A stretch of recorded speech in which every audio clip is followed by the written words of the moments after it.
Perhaps by the weekend, we will see some of that calmer weather, but let's head to where it's been so cold that snow has been common, very common. Are they sick of it yet? Listen, it's been an incredible season in places like Truckee, California. That snow piled so high, you can't even see out the window. Imagine if those were the sights. I'm pretty sure that that's the kitchen sink. So that's your kitchen window, and you've just got snow right up against the house. There's a threat here too. Too much snow on those roofs too could cause roofs to collapse. So you hope you got one of those higher pitched roofs. Of course, the snow is one thing through the Sierra. Blizzard warnings continue, but that active weather, the rain, heavy rain moving through parts of the Bay Area this evening. Generally in San Francisco, it's been light. That rain increases in intensity as it works up the slope. So the foothills of the Sierra picking up on some rain, but we've got those snow levels, especially above about 3,000 feet. We're expecting an additional couple of feet worth of snow. And at this point,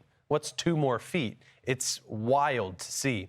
We have winter weather advisories, winter storm warnings posted through the Golden State. And those winter storm warnings include the San Bernardino Mountains, the Los Angeles County Mountains, those in Southern California. But we also have those watches and warnings working through the Four Corners region, too. This system's going to slide off to the east as we wait for another system to move in, Marissa, this time the Pacific Northwest. But the bottom line here, as that banner says, the West is staying stormy.